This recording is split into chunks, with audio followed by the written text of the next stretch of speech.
AutoSave. My name is Camille Salazar-Hadaway, and I'm joined with my co-host with the mostest, Mr. Nick Andrade. Do people ever get surprised anymore? Like, who's the co-host? No. Is it Camille or is it Nick? I wonder who's co-hosting this week. Well, you know what? I'm guessing they do get surprised because who knows? Like, you know, we're pumping, we're cool. People are discovering the podcast every single day. It's true. You know? Yeah. You know? Yeah. And we're doing Spider-Man. What could be better? What could be better than Spider-Man? Absolutely nothing. Although I will say, let me give you a little bit of an AutoSave scoop. Before we start our recording, I just jump into it. You know, I like to be on the fly, have some fun. But Nick, Mr. Nick Andrade, you like to do these countdowns where you're like, and 5, 4, 3. He counts down with his hands, and then he gets like quieter and quieter, but still very animated in the face. And then he goes like, when he hits 1, he has his like pointer finger up, and then he like throws it to the camera, and then he starts. So I just did that for you, Nick. You've done a lot of broadcasting in your life, correct? Yeah. So when they do count down for you, they go 5, 4, 3, and then in our industry, we usually the 2 and 1 is silent. Is that happened for you as well? Yes, sometimes, but like, or like I think I'm more used to hearing the full countdown because I'll have like an IFB or something, and I'll see the fingers, but I won't hear it directly from that person because I'm hearing it through my earpiece. But yeah, sometimes they do. Like I do get that if I don't have an earpiece. But Nick, we are what in our houses. We are sure, but our study. I still remember. I just want to be 5, 4 animated, 3, and then I go 2, 1, rolling. But you're really doing the 2, the 1. Like he's rolling his whole body. It's like a little. Do I do that every time? You do. Damn. I guess I'm just predictable. I feel like we have to do a supercut every time of you counting down as we jump into. All right, Dylan. This episode. There you go, Dylan. That's your task. I love that during these recordings we can't see producer Dylan because he turns his camera off. He's probably like, I feel like that's pretty much what Nick thinks Dylan's doing when his camera's off. I just think that he's laughing at us always, and probably enjoying a good snack. And when I mean laughing at us, like really laughing at us, not laughing with us. There's a clear difference there. That's basically what everyone else does. And hey, we're here for it because this is AutoSave. And as Nick said, we are continuing our swinging through New York in Spider-Man 2. Let's get a refresher of what happened last time. I got fired. You were so excited about this job. I know. I had the whole semester planned out. Next week, we were going to make a potato-powered helicopter. I'm so sorry. I might be joining you in the unemployment line. Jonah already cleaning house? Sort of. He's instituting a radical meritocracy. Yikes, what does that even mean? It means that whoever doesn't write a front-page story in the next week is fired. Oh, well, you'll be fine then, because you're the best reporter they have. So we caught up with Peter as he's dealing with getting fired from his job as a teacher, which he was very excited about. We also learned that he's struggling with late bills because, you know, Aunt May's not there anymore. So he has to deal with a lot of that stress and also the high interest rates. They're very high. And he's trying to emotionally support MJ as she's kind of going through a tough time at her job in the city. We then find out that Harry is back, and it looks like he's pretty good. Like he's like, no, I wouldn't even say on the road to recovery, but like he's almost finished walking that road. And while Harry and Peter reunite, well, guess what? Harry offers Pete a job. And even though things are looking up for Pete, things are not quite the same for Miles. He's still trying to figure out his essay for his college entrance. He's also expressing that he wants to spend more time as Spider-Man rather than dealing with some realities of his personal life.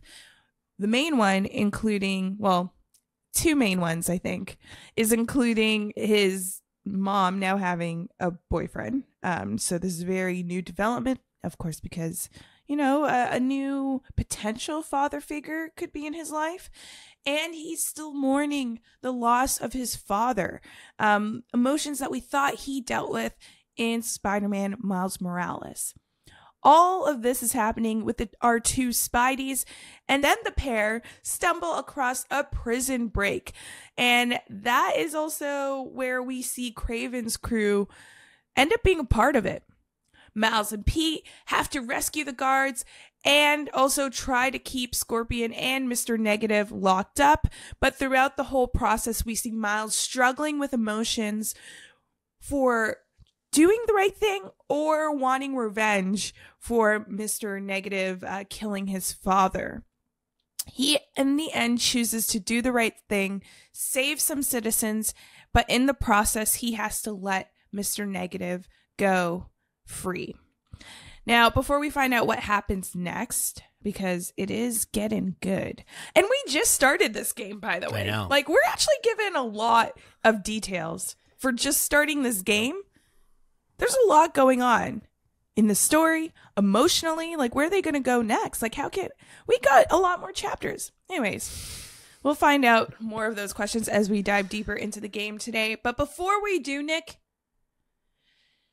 it is time for the question of the day. The way you said, though, it is time, literally sounded like, who's the monkey from Lion King? Rafiki. It sounded like Rafiki from the live action. It is time. When he's like, it is time. Yeah. That's a good impression. I love it. Lion King, my favorite Disney movie. Same. By the way, animated Same. movie. So the question of the day, Yes. Nick. New York. We're in New York. We're exploring the city. We're exploring much more of New York, right? New York is the home to the Yankees, the New York Jets, the Knicks, and also a heck lot of superheroes, if you think about it. So if you were to visit New York, you want to do some sightseeing, some tourist things, but you could only visit one site for your superhero slot. Like what if the Avengers Tower had a tour, right? Which superhero site or landmark in the city would you want to visit and why? Well, you mentioned it. It's got to be Avengers Tower, right? Really? Like in every Spider-Man game I have played to this point, and I think I've already done it in this one, I climb up to the top of Avengers Tower to see what's going on. I'm always hoping that I get a little sneak peek of Mr. Tony Stark. Never see him. Don't know what he's up to. But one day, maybe I'll get to see him. So every time I'm in this game, I go over there. A close second probably would be the Wakandan Empire Embassy. The embassy? That we also saw that's good. in the first game. It was there. I haven't gone to see it yet. But again, maybe you walk up, you see a little Shuri, you see a little, Black Panther, T'Challa, potentially. I don't know if they're dead in this game. Maybe they are. No idea.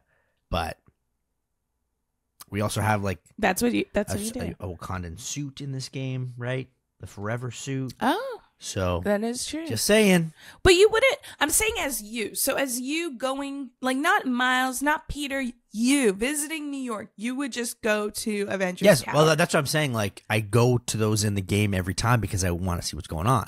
So if I was in real life doing the same thing, I'd go there to those two places. Trying to think if there's any. Is there No. That's the wrong answer. That's all I wanted to let you know. What's the right answer? That is the wrong answer. Sanctorum. Oh. Nick, missed opportunity. You could go anywhere from there. That would be the place I would want to see the Cape to find out all the magical stuff. Oh my god, that place is always locked up. But this is the question of the day, Nick. Right? If there's a tour, it's not locked up. There's a tour. How do you? Okay, let's talk about who's making the tour. Wong. They could have like little side characters that no one cares about. Tour guides. Okay. I'm not saying tour guides are side characters that no one cares about, but not the main characters. Yes, I understand. Other people could be tour guides in this. There must be some assistance. Plus, if you think about it, how are superheroes making money if they're not wealthy? This would be a great opportunity. Offer tours of these areas. I mean, the city's already getting damaged anyways by aliens, by, Scorpion, by all these different people. So why not just offer tours of these places? Of course, there would be off-limits areas because, you wouldn't want anyone to get into the particle accelerator, right? That wouldn't be good. I'm sure they do, right? Though, right? I'm sure they would have tours. I feel like they have to. They are huge, like... Right. They're celebrities in a sense. People would want to know more about them. We already know that Hank Pym does book tours. That's true. Which I had no idea, by the way. I mean, not Hank Pym, but yeah. Sorry, Scott. Scott Lang. Yes. Yeah. So I was in an Indigo bookstore not too long ago, and I was perusing the shelves, and then there's kind of that like area where it shows like best-selling books or something like that. And I'm walking past it and then I stop and I go back and I look and there's a picture of Paul Rudd's face on a book. Yep. It's Scott Lang's book from Ant-Man. Yep. I had no idea that they actually published it. So I bought it. I was like, this is hilarious. Yeah. It's the best thing. Right there, Nick, you just got a glimpse of what it would be living in a universe where superheroes are real. Like The Boys, the show The Boys, you always think about like what's the capitalist spin on if superheroes were real, and that's a little glimpse into it. Yeah, it is. Books, tours, I'm here for it. They probably, how you could go to Disney, they have Avengers Campus there. They'd probably just have that in real life. Like... You could just go there and enjoy. Question. Yeah. Especially when it's relevant to Spider-Man, right? He's broke. Okay. Yeah. He doesn't get, Peter or Miles don't get royalties for all the merchandise that's made. So being a actual masked villain, or not villain, masked superhero in all these universes stink because you don't get any money for it. See, that's it. It does stink, but I think that's also I think that's an Iron Man thing. If you think about it, Iron Man started, pretty much as the head of the Avengers, funds a lot of it. Could probably put like some money aside for like offshore account that some masked superheroes have access to. What about a union? A superhero union. Are the superheroes unionized? Do they say no? No, Iron Man, we do not want to go and save the world again. What about our benefits? I mean, you know what? Some of them actually do deserve a union, though, because they do get the shorter hand on things. But you know what? We're not here to discuss superhero politics. We're here to discuss Spider-Man 2, and we're going to thwip our way into missions 7 and 9, or 7, 8, and 9 in Spider-Man 2 right here on AutoSave. Will we find out what this job is that Harry is offering Pete? And will Miles feel a little bit comforted maybe when he talks to his family about what happened with Mr. Negative? We'll see. So stay tuned right after this break.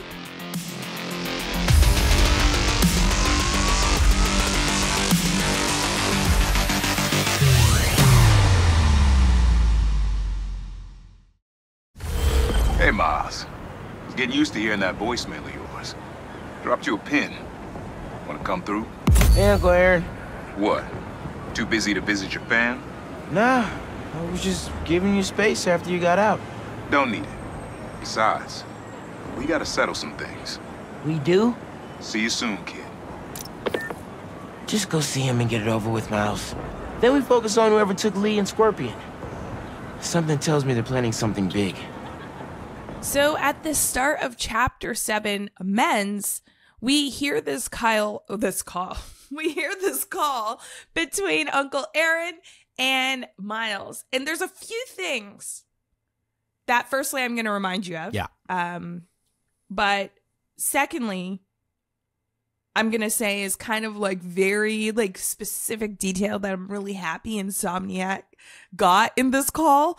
So, you know, Uncle Aaron, if you're familiar with the Spider-Man universe, then you know that Uncle Aaron is also the Prowler. And in the last game where we saw Miles, Spider-Man Miles Morales, we actually found out that Uncle Aaron was the Prowler in this universe as well. And he actually, there was a bit of conflict between him and Miles. And at the end of that game, they kind of resolved that conflict. But then Uncle Aaron does get locked up and put into jail. So they kind of worked together. They seemed after that game, they had a bonded relationship. And that's why I thought it was kind of surprising to hear this call. And how Miles firstly picked up the call, because that right there felt so real. Like when you take that deep breath in and you're like, oh, hey, you lower your voice. You're just not in it. And obviously Miles sees that this is a little bit of a burden for him because he's like, let me just go see him and get it over with.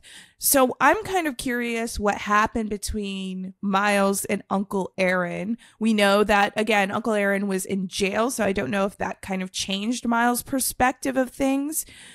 But he was put in jail not because he was just caught. He turned himself in. So what is happening here? I don't think anything happened per se.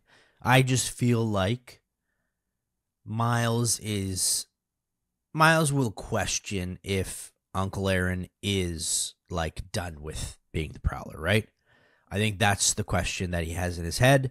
I think Uncle Aaron proved in Miles Morales that I think he's a changed man, but maybe in the back of Miles' head, he thinks, okay, what if he goes back to his old ways? Plus, when you speak to family sometimes, okay, I know before I call my dad on the phone, I take that. You say, oh, let me get it over yes, with. and let me take a deep breath, because as soon as I call him, he says, Nicholas, my computer's not working. Nicholas, my account for my bills aren't working. Nicholas, my computer doesn't do this. My email doesn't do this. So I have to answer like 17 questions and then go through how to fix it, which he doesn't know how to do. So for me, I understand the deep sigh. Love my dad, but he has a lot of questions. I think that's all of our parents. Our parents have a lot of questions. You know, they try to keep us on that phone for a long time. And sometimes, you know, you take those deep breaths before the call happens, or maybe during the call, lower your voice a little bit. It's so weird that we do that. And like a lot of people do that. I get called out for you get called out? Yeah, of course. Sorry, Mom. I'm sorry. But I just found it really interesting because you're right. Miles does get that call at the end of Spider-Man Miles Morales where Uncle Aaron thanks Miles for helping him be a better person. But I never got the vibe. There was still this weird question of Uncle Aaron's character, because in that game, similar to the movies, if you watched any of the Spider-Man movies, or Into the Spider-Verse, Across the Spider-Verse, you see that there's that relationship, that bond that he does have with Uncle Aaron, and he shows that he cherishes that, where I didn't get that vibe here at all. But you know what? Miles does decide to just get it over with. So we swing through downtown Queens, and we go to here to where Uncle Aaron is. On our way there, though, we hear a couple things. We hear the Dynacast. Yeah. Now, this is a return from Spider-Man Miles Morales, and she is really gunning to be the #1 podcast in New York. And she specifically says, I'm coming for you, Jonah Jameson. I love that. But those are two totally different listener bases, I think, right? Because one of them hates Spider-Man and the other one loves Spider-Man. So clearly it's two different fan bases. Two different fan bases, but you know what? We welcome them both. I love to see how the contrast there of how they decide to do podcasts. You know what? We should rank their podcasts. Maybe at the end of this, we should be like, who had the better podcast? Because obviously we're podcast experts. We are. So we should definitely do that. We also see on our way swinging Avengers Tower, which Nick, you got your little sightseeing trip there. And now I know you're the person that will like totally put their face up against the glass and just breathe heavy to see if you could spot a famous Avenger. Hey, by the way, I love that. If you go all the way up to Avengers Tower, there's tech parts there that you can get. So just saying, helps out. It helps out. Heavy breathe on the glass. Which also, coming to think about it, okay, we're sidetracking here a bit, but Spider-Man, all masked superheroes or villains. You know when you're wearing like a ski mask or something, if you're going snowboarding, and you're breathing really heavy, it gets super wet. Like, oh yeah, you need the mouth hole. But they don't have that. How are they? Well, how are they? I think they with have. That? I'm sure there's smart tech when it comes to their masks, right? Is there? I mean, they're there? You know, Miles and Peter specifically are super smart, and I think their costumes are very high tech. So I assume there's some breathing apparatus that makes them you know, not have a wet mask.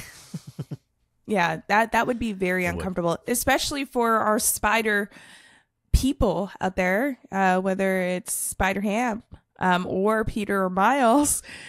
You know, when you're up against the glass, because, you know, they're crawling like a spider. Well, I don't know if Spider-Ham does that, but you're crawling like a spider, heavy breathing on the glass. You can't see anything. No wonder they're always looking out to the city. They can't see what's going on inside buildings. That's exactly But what also it is. they shouldn't see what's inside. Don't be creeps. That's true. All right? That's Don't true. be creeps. Yeah. Don't be creeps. I think I gave a little bit out there that I may be a creep. Well, we had those knew that powers. already, so. Well, you know what? It's enough sightseeing and trying to figure out what's going on with their masks, because it is time to meet up with Uncle Aaron.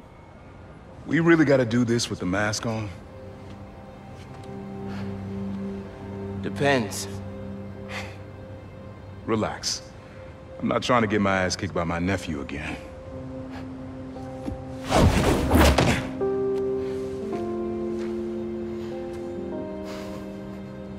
Your dad used to give me that exact same look.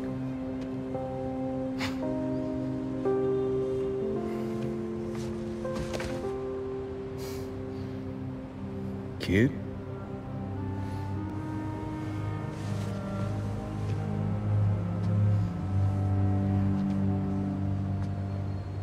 Martin Lee. Someone got him out. I know what you're thinking, Miles. This is not on you. We can't let him live up here. It's just another kind of prison. It's not that easy. Never said it was. But sometimes you gotta push the past away so you can make room for the future. That's actually why I called. Need your help getting something. Could get it myself, but parole means Prowler's retired. What is it? Just some old tech I gotta get off the street. Stashed it by a decommissioned Roxxon lab near Central Park. Yeah, I know the one. Are you really putting Prowler behind you? Behind us.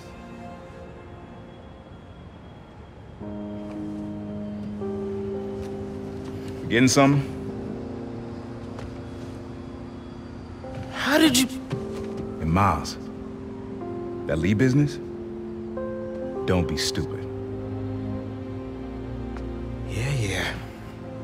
All right, so we are caught up on the relationship between Miles and Uncle Aaron, and now Uncle Aaron is caught up on what happened with Mr. Negative. We hear those words of wisdom from Uncle Aaron, and we see that Miles really isn't listening, because I don't think he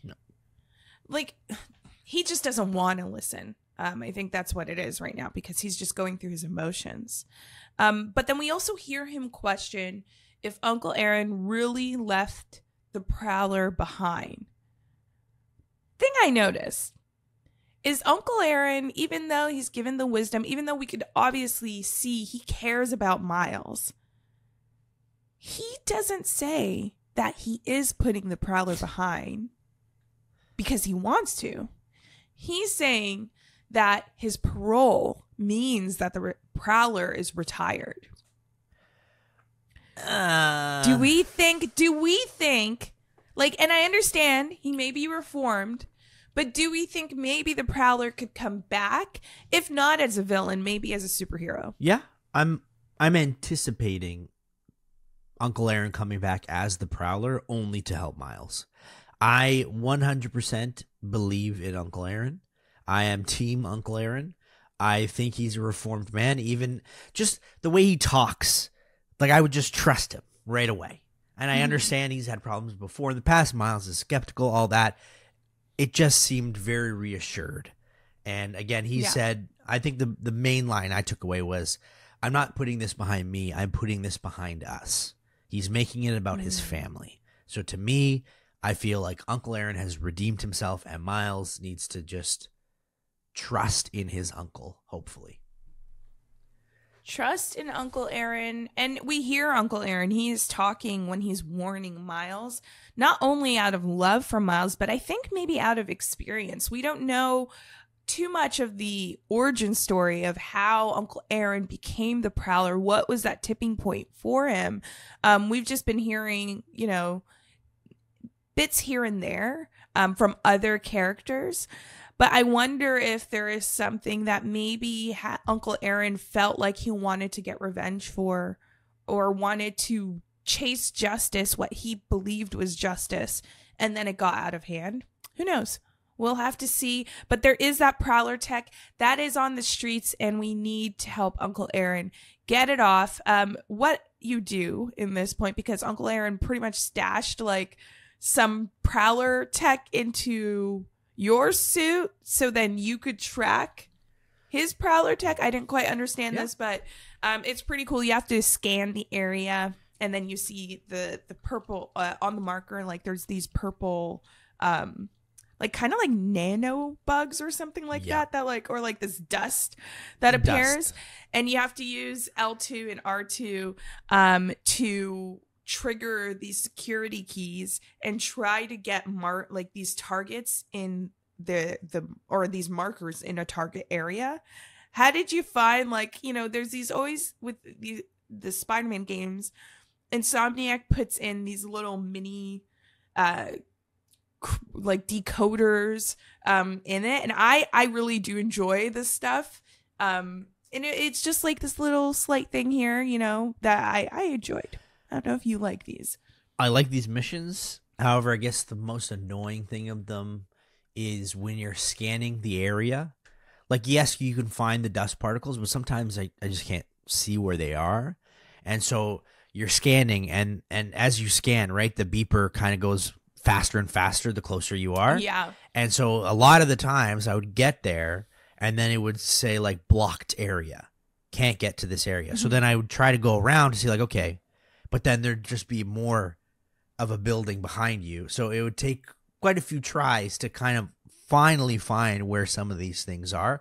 But I do like the way it happens. Once you find it, you analyze it, then you have to kind of like pull open something. It shows which direction to go in, and you kind of have to like get to a ledge and maybe get to a high spot so you can do it. So that's cool. And then getting into his layers is every layer looks sick. Yeah, and you do get to the stash areas or those layers, and you do see like he just has really cool setups. You could actually use the prototypes you unlock or that Prowler tech. You are getting off the streets into your suit, so it's a great way to upgrade your suit. I always go for health first at the start of games, so I suggest you do the same. And then we also hear these side comments from Uncle Aaron, one of them being him saying to Miles that he would have made a decent Prowler. To me, this could be a really good side comment. But to me, like, firstly, this is a great nod if you watched Across the Spider-Verse. Yeah. But also, is this maybe someone who still glorifies what the Prowler could do? And maybe not putting the Prowler behind them. I don't know. No. I'm just gonna say. You bring up a good point, and I'm sure like there's always gonna be fond memories for him. Like, man, like if I just put this suit back on again. But I guess, that's a temptation that you have with certain things. But if you do put it back on, are you doing it for good or are you doing it for self-interest, which is what you did previously? Mm-hmm. So again, there's a lot of growth questioning that we're going to have here with Uncle Aaron, whether we believe in him or not. We'll see. Mm-hmm. We'll have to see, because you know what? After you unlock those side missions, whether you continue them or not, you will get a call from Miles' mom. And she is checking on Miles to see how he's feeling after Mr. Negative escaped. And also Miles lets her know that he caught up with Uncle Aaron, which we know from Spider-Man Miles Morales. She wasn't the biggest fan of Miles hanging out with Uncle Aaron, and kind of seems like she's not now. She kind of lowers her tone and starts to talk a little slower, like she doesn't want to hear that when Miles lets her know this. A little cool detail here is in the conversation between Miles and his mom, a lot of it is in Spanish. Now, this isn't a cutscene, because usually in the cutscenes we will get that. But this is in the call, where it's like a lot of this call is in Spanish, forcing you, if you don't know Spanish, to read the subtitles. I just enjoyed it, like how language is such a part of his relationship with his mom, and Insomniac was able to just insert that in any part of the game, not just waiting for a cutscene, but having it just smoothly integrated throughout. I love that. Being a kid of immigrant parents, it's a nice little touch for me. I like seeing this kind of thing, because it's, I don't know how to explain it, like keeping your heritage alive in some way is always nice and touching to see in like media today. Yeah, it is nice. That was like a really warm call that Miles got from his mom. I always love seeing their relationship, but Miles also gets a call from someone else. Miles, club fair, remember? You on your way? Oh, right. That's today. Mr. Atlas is confirmed to be here. He's got the best music technology program in the state. And I heard he's talking scholarships. I have so many questions for him. Be there soon. Hey. Whew. You made it. I want to talk to him about that computational physics program. We got your missing person report half an hour ago.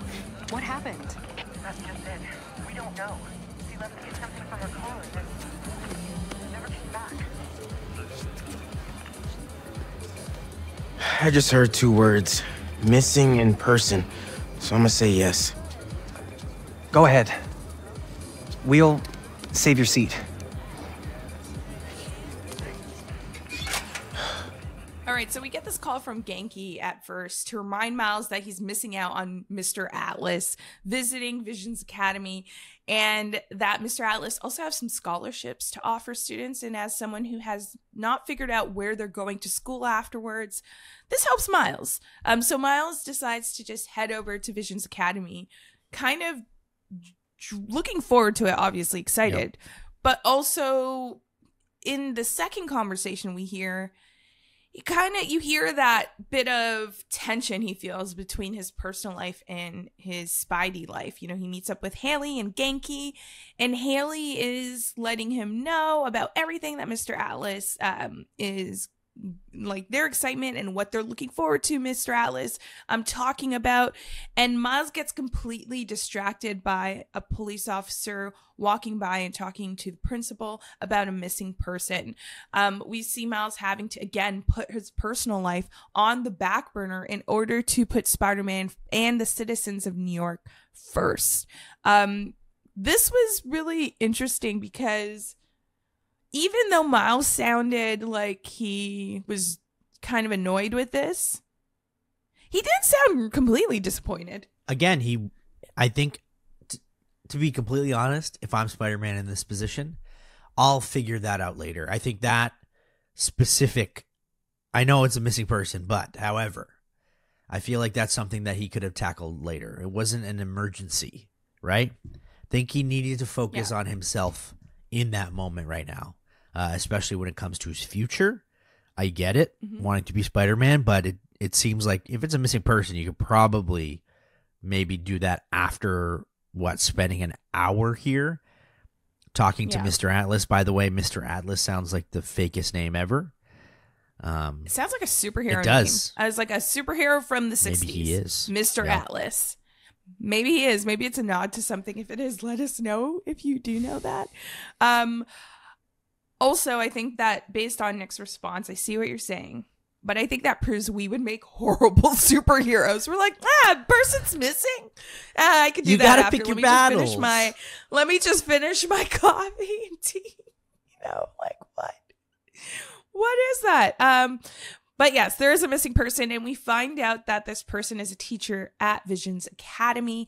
And the only way to track this teacher, because they are actually tracking their steps and fitness, is to use that to hopefully help track them down to the right place. Because Genki and Haley, are covering for Miles, we do get these calls in from the two of them, just checking in with how he's doing, which is really sweet.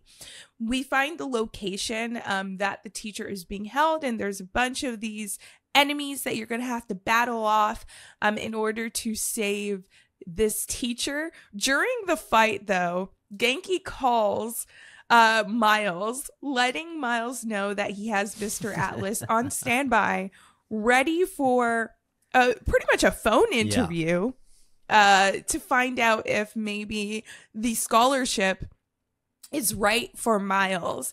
And can I just say, Genki MVP friend, really trying to help Miles just get that opportunity, as well as Haley. We hear Haley call in and lets Miles know that she has the link for the application for the scholarship. So it's very sweet that he's surrounded by really great friends to help him along the way. Great friends. Although Genki kind of putting him in a spot, having to talk to Mr. Atlas. And the questions Mr. Atlas give him, he doesn't really give good answers, and he doesn't. So he might be screwing the pooch on this one. So just what I'm saying, Miles, maybe take a little second. I mean, again, those bad guys, you have to get there, you have to fight them in secret. You got to make sure that they don't see you. So just hold on a sec, stay on the other building for a minute, okay? And answer those questions, the way you know how. Yeah, again, Nick and I obviously make sense to do that. Not great superheroes because you don't know the danger that the teacher's in. But it's okay. We'll figure it out with Mrs. Ferguson later. I think Ferguson's her name. But we do hear also Mr. Atlas says, "Are you whispering? Like, it sounds like you're busy." I just love those little comments again, just making sure that it's authentic. And Miles definitely knows that he missed up the call because Mr. Atlas just hangs up on him. Doesn't ask for an email or any way to connect or a meeting afterwards. But we do find out that although he does feel down, we do find the teacher. And then this unlocks another bit of, or the beginning of a mission, a side quest, if you will, or a quest line for Miles, as he then gets another call from Mr. Atlas saying that they'll set up a time next week in order to really learn about his scholarship. We also learn that in this, well, I guess we did know this from Spider-Man Miles Morales, but Miles is doing music production or has that history in doing that. So that is the type of scholarship he's looking to get to support his goals in that. So that's pretty cool too. So after that, it is time to check in with Peter. And this is where we start chapter 8, Healing the World. MJ is looking to get into the tech or learn more about the tech that Kraven's crew used in hopes of finding them. And it sounds like it's time for Peter to learn more about Harry and the foundation that, well, I guess he's offering Peter a job at. So we head over to the Emily May Foundation.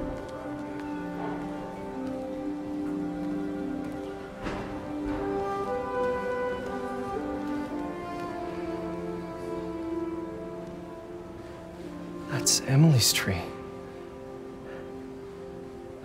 This is perfect. You made it. I thought you said this was a startup. Yeah, I was hoping for something a little less this, but my dad was the one who, he made all the arrangements. Peter Parker! So, what do you think?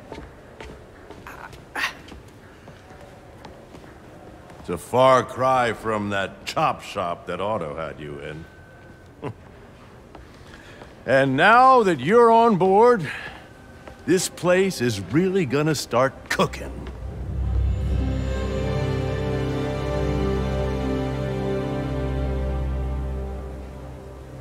Dad, Pete hasn't decided he's joining yet. Oh. Really? But I was gonna give him a tour. Let him decide for himself. All right.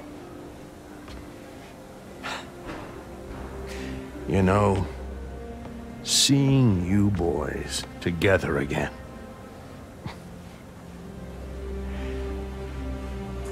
Right then. Have fun. Get your badge out. Let's go exploring. So we arrive at the Emily May Foundation and we find out this ain't a startup. It's ginormous. Like it is huge. It's like another world. It's like a forest inside a building. Like it is big. Oh my God. And also there is some dedication there to Emily, who's Harry's mom, and Aunt May. You hear Peter as he enters. He sees the two trees, and there is these plaques actually that show that dedication, which is very sweet. Also, it's called the Emily May Foundation, so it's like royalties. Where's Pete's royalties on using Aunt May's? Isn't he like the only heir of her estate? Like, I genuinely, until you just said this right now, thought that Harry's mom's name was Emily May. I didn't realize it was Emily and May. Yeah, like, because it's like, that's the Emily tree, and that's the May tree. It was two. Oh, wow. I glossed over that then. I literally thought it was just Harry's mom was named Emily May. Whoops. I don't know how you glossed over that, because I thought that was pretty obvious. My bad. I guess I was just focusing on Norman being the overbearing dad that he is, who, just seems like this big personality. And again, Harry said he wanted something a little bit more humble, and this thing is literally the state-of-the-art building. My God, in the middle of Midtown, New York City, the rent there. Talk about high interest rates. Cam, that well, I don't even think so. Tax breaks. That's what true. Norman Osborn is thinking about. This is a foundation. It's for a good cause. What are the tax breaks that he could get because he's filthy rich? But you know what? We hear that Norman is also surprised that Peter didn't take the job off the bat. Which I found very interesting. He also seems like he really wants this to, I don't know if it is to help Peter out. Like, I think he does kind of want to help Peter out, but Norman really wants to see Harry happy and to see him together with his friend. I think that's what this is for him. But anyways, we go on a tour and we get to go around the Emily May Foundation. And there's a few things. So you could feed the fish. That's pretty cool. You could also see Dr. Young, who's researching bees and bee predators and pretty much just trying to save the bees with these little drones that act as bee bodyguards. And then this triggers like a cool little mini game where you try to maneuver the drones to scare away the bee wolves. I thought that was cool. Was there a favorite part for you? It was the bees. The bees. Okay. The bees. Yeah. I knew that was coming. Thanks. Am I predictable? They should have had a picture of Nick Cage right in the rotunda of this foundation next to Dr. Young. You know what? Honestly, I wish this tech was real because I want to save the bees, okay? The bees need our help, all right? And civilization needs the bees to continue, okay? So if there was technology to literally mini shoot the predators of the bees and those dang wasps, if you go to, near the end of near the end of August and September, the wasp season is disgusting. And they don't even add anything to society. So they just kill the bees. It ain't good. So it ain't good. Love the technology. And it was a fun little mini game. That was my favorite one, obviously. Yeah. Yeah, definitely. It doesn't hurt the bee wolves, by the way. It just scares them away. Oh, yeah. Sorry. They wanted to make that I clear. was like, kill the dang. Kill those things. But I'm sorry. Yeah. I feel like you're the person in summer that has like the fly swatter. Like you're really trying to Acme kill the wasp in your area, like in the most ridiculous ways. But you know what? We're not doing that here. We're just shooing them away. Also, how are these how are they staying in one area? Like, how do they contain those bees and the bee wolves in that one area? Question, but that's a question for another day. We then head over to another area and meet a familiar doctor. Harry, a moment, if you please. Any chance I can wait a sec? It'll be quick. Mm-hmm. Thank you. Doc, this is my friend Peter. Peter, Dr. Connors. We've actually met. I used to work with Dr. Octavius. You came to the lab once to consult on electrotactile stimuli. Oh, yes. It's a shame about Dr. Octavius. His work had so much promise. Any changes since this morning? Dizziness, aches, pains, anxiety, impulsive thoughts? Nope. I've never been better. That's what worries me. Nice to see you again. Your doctor is the lizard? Dad believes in second chances. Hey, listen, I gotta go make a call, but feel free to explore. Come meet me upstairs when you're ready. That was crazy, Peter. I was not expecting to see the lizard, Dr. Connors, here at the Emily May Foundation, and is the doctor for Harry.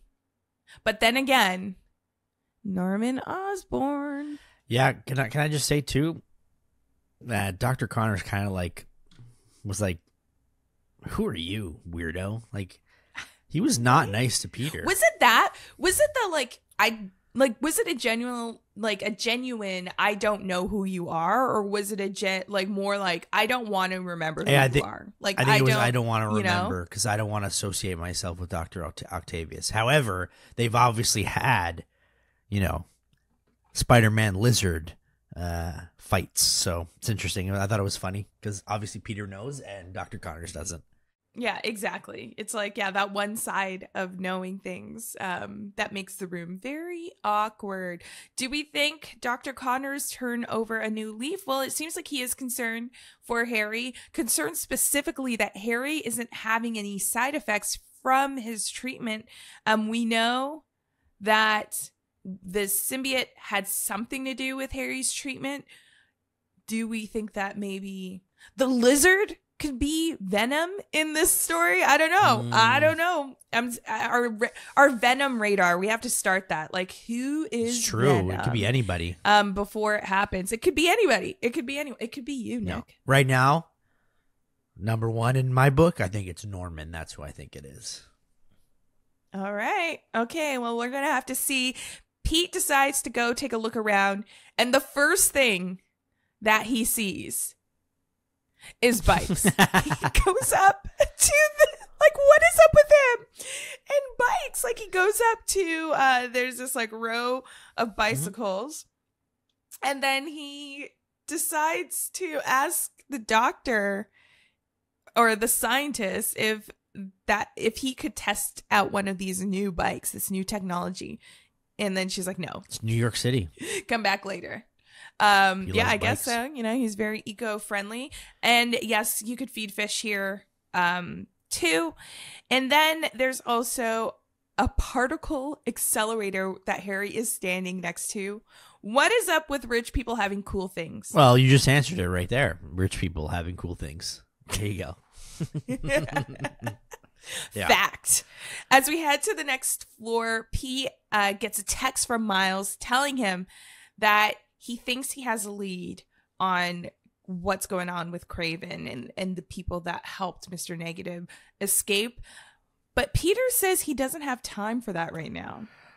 Very different than how Miles reacts to news similar to this, like leads, right?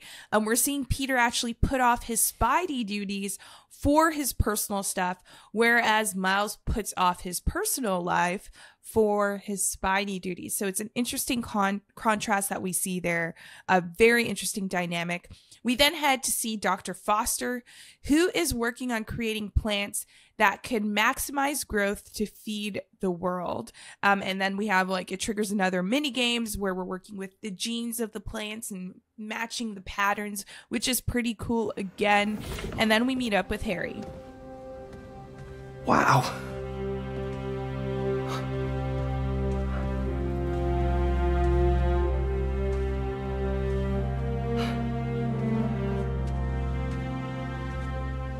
Man. Harry. This is all so amazing. It's perfect, really. It's just... Things are really hectic right now.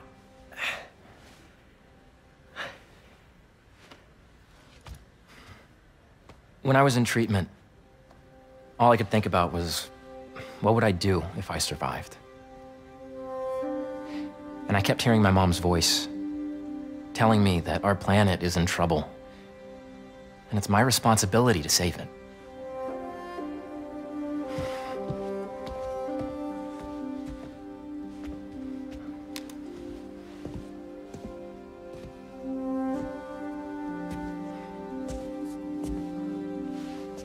If you join me, there's so much more that we can do. I mean, we both know you're the smarter one. Come on. Let's make my mom and May proud, huh? It's amazing. But there's one thing. Can I move my desk over there? I like to face the wall when I work.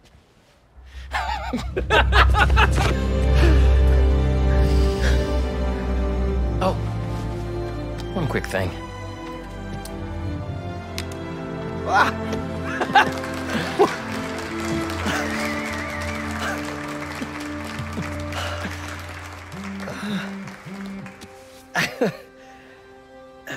I'm gonna need a little time to transition out of my tutoring job.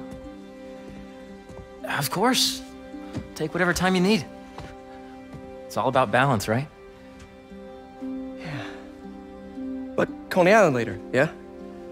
You bet.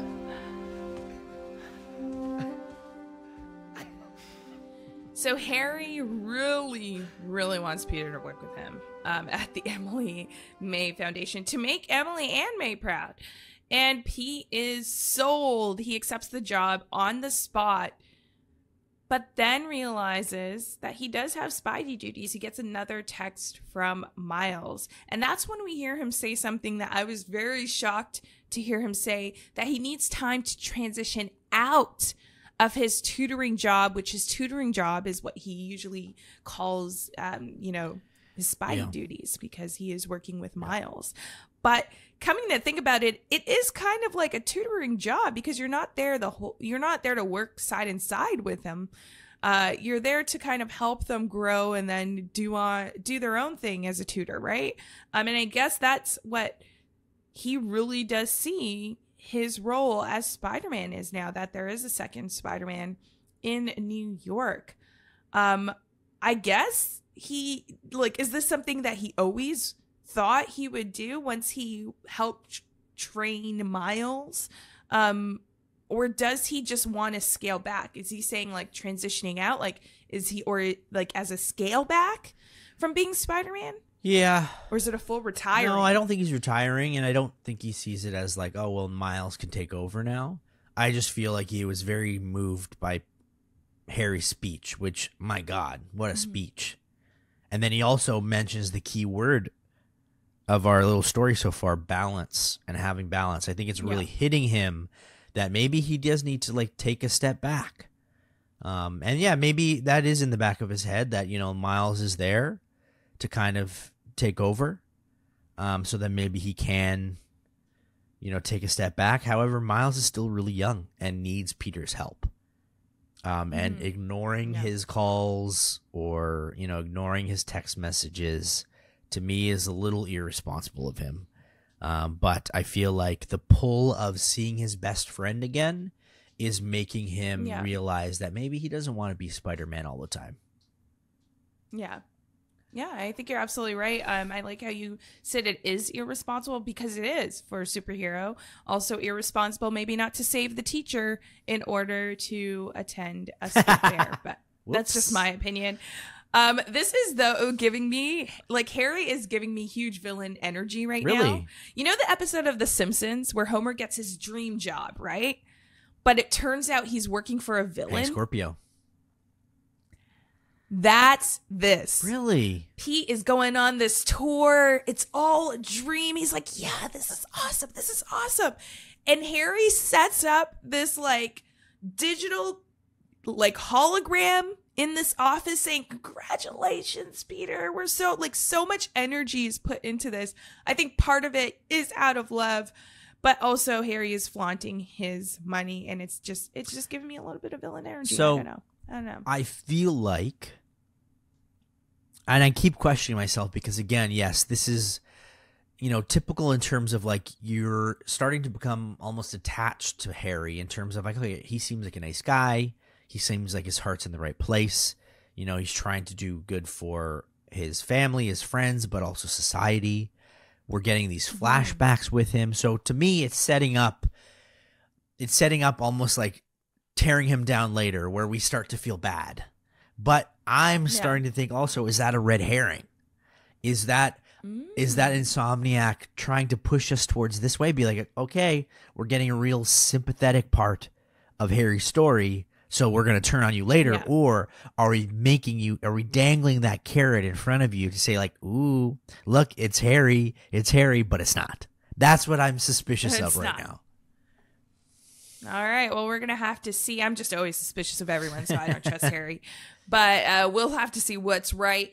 Right now, we do unlock the EMF experiment side missions, and these are pretty much field experiences that the Emily May Foundation. I just figured out what EMF meant. Experiments. Oh, me too. Yeah. Just now. Thank you. I just know. I was like, oh, it's Emily May Foundation experiment side missions. I got that now. But these pretty much are just like field experiments that Spider-Man can help along with. So you could do those as you are swinging around the city. Peter calls back Miles, letting Miles know that he's got a new job. But they'll catch up on that later. So he's not addressing if it is an actual retirement, if he has to have that conversation with Miles. Maybe Peter's going to give a greater responsibility. With great power comes great responsibility speech with Miles. We don't know yet. But he decides not to address that with Miles yet because they are going to look into what Miles and Genki found. They track the exhaust from Kraven's crew to the Williamsburg Bridge in order to investigate. When we find out that Miles is on his way there, Pete also expresses concern again for Miles putting his personal life, specifically his assignment for his college application, that essay, to the back burner. But Miles kind of brushes it off. We then head over to start Chapter 9, Bad Guys on the Block. This is where Peter arrives and thinks that there's no sign of Kraven's crew at the Williamsburg Bridge. But then we find out there is some cloaking tech being used around the bridge to create a field. And this is when Peter is ambushed by Kraven's crew. And really, one thing one of these enemies says, a true hunter knows how to camouflage. Loser. And I just found that funny. Loser. We then learn that after when Pete defeats this crew of enemies, that you can actually hack the bird drones to follow, hopefully, the source that would lead him to Kraven. Of course, Peter doesn't know who that person is yet, so he's trying to just gather some information on who the head of this crew is, and that leads to another area where you fight off some enemies, and you have to hack another bird drone. And from there, we learn from MJ that there is someone in the city that is purchasing city blocks. This person obviously must be rich. Yep. Because I can't even, it's hard to purchase one home. Again, so how can you purchase City. a city block? New York City. Exactly. But we also hear another conversation a comment actually, that Pete makes when he's swinging around. He says that he's going to miss this. And this is why I think that he's actually thinking of retiring. As he's swinging around, he's like, oh, I'm going to miss doing this. And, he's caught up in that high of getting this new dream job and working with his best friend, that I really do think he is considering fully retiring from being Spider-Man. He talks about missing missions and that he's looking forward to having a real career with money. Comes back to the money, baby. I think it does because, again, he is poor and he's got bills to pay. So he really needs to think about that. Plus, his friend is super rich, all right? And I'm sure is going to be paying Peter a ton of money to do this. However, he can't retire. He's only like 30 years old. Do you remember Batman Beyond? It wears you down, or like The Dark Knight Returns? But that's different. That's a really wealthy superhero. Firstly. Sure. Okay. I get it. Okay. They have the disposable income to just be a superhero full time.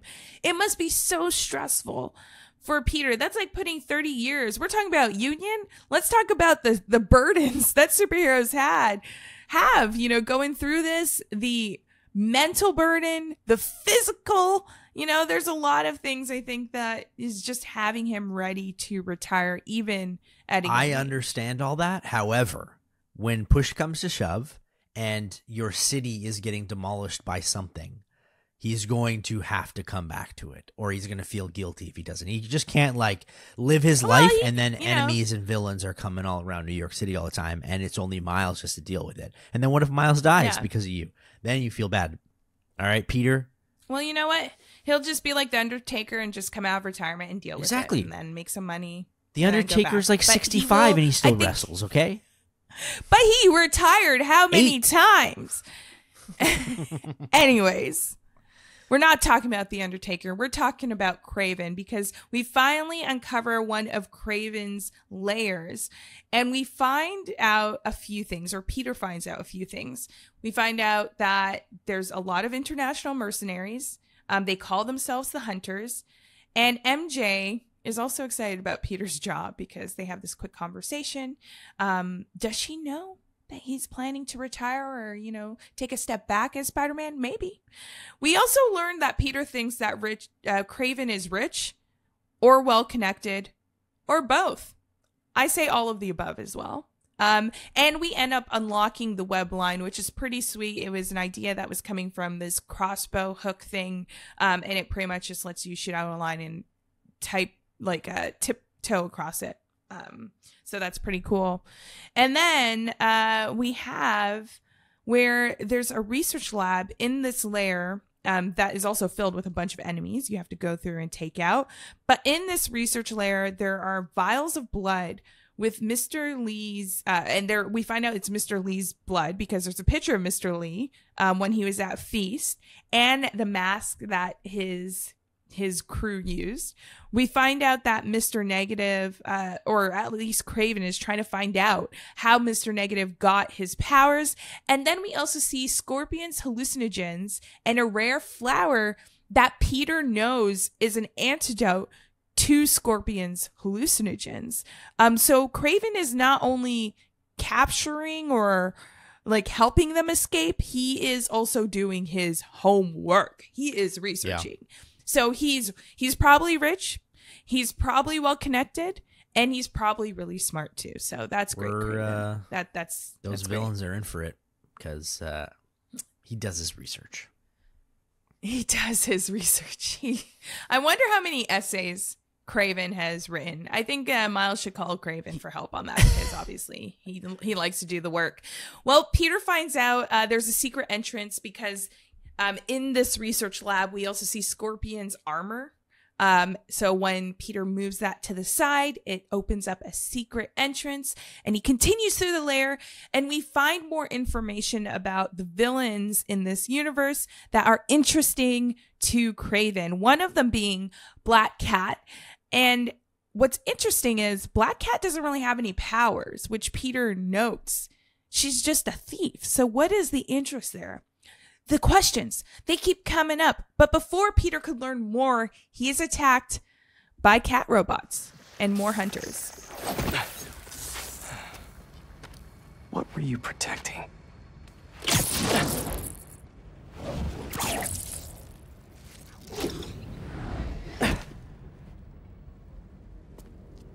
Scorpion, Martin Lee, Black Cat. This Kraven guy's putting together quite the team.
Is this the best you can do?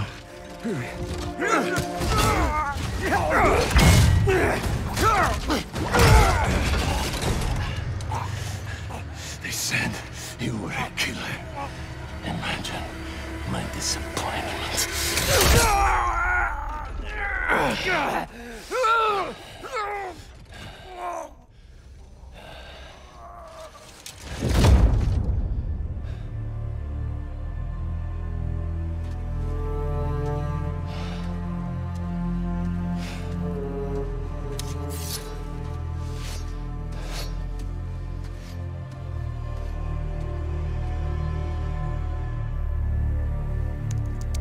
He's not teaming up with supervillains for some hunt. They're his prey. Felicia. So we find out after you defeat this wave of enemies, Pete sees all the names of the villains that are interesting to Kraven and thinks that he is putting together a team similar to what we've seen in the first Spider-Man with the Sinister Six. But we then see Scorpion and Kraven fighting in this like arena style battle. Firstly, we see a cage. So we find out that Scorpion actually was in a cage and let out by Kraven. And we see Kraven get punctured by Scorpion's tail. And it does absolutely nothing, hence the flower that we found in the research lab. And Kraven, like, is just relishing this whole moment of, like, just enjoying it. He rips off Scorpion's tail and then stabs Scorpion with his own tail. Like, what? This is just a Wednesday at the gym for Kraven. He's just using this as sport. Yeah, well, this is the hunt, right? He wants to see who can challenge him the best. He's thirsting for a challenger that is strong enough to defeat him, I guess. But I can't help. I know that these guys are bad guys. I can't help but actually feel bad. Watching this scene, I felt bad for Scorpion because he's just like, again, he was in prison, he gets taken, and it's just, you know, Kraven is hunting him for sport. Like, to know what that feels like, I don't know. And it's like desperation from Scorpion. He's either got to stay alive and kill this man or he's dead. And now I'm thinking about it for all the other villains. And again, I know that they wreak havoc, they kill people as well, but for some reason, I have sympathy with the way that they're being slaughtered. Yeah. I think, like, it's just, like, it doesn't seem logical. That's the whole thing, right? Like, usually when we see some violence against any villains, it's because they've done something wrong. Yes, these villains have done something wrong, but they're doing the time. And then they're put in these situations, like you said, where they have to survive or they will die. And unfortunately, we see Scorpion die here at the hands of Kraven. My thing is this really the hunt? Is Kraven actually challenging himself? Because he did his research. He knows how to like overcome these enemies. He did the research into the hallucinogens that Scorpion uses and found the antidote.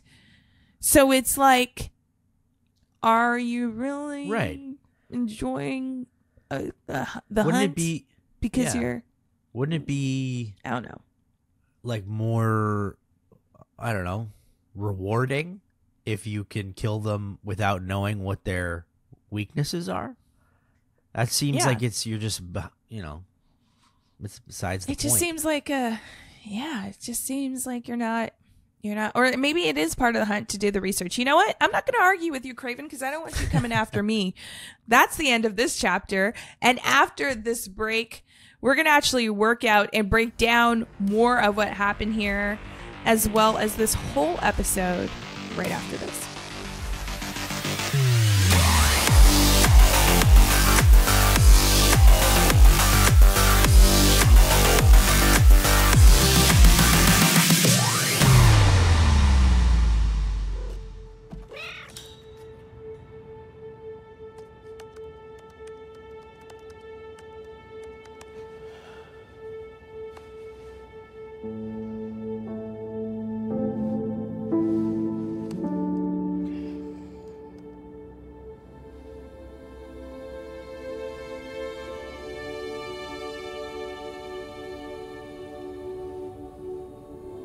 Where are you?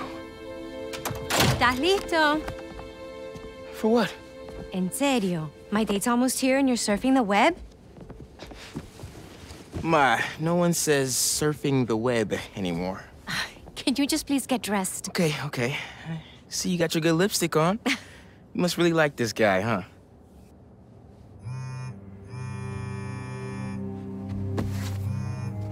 Miles? I'm sorry. Look, next time, I promise. Miles. I love you.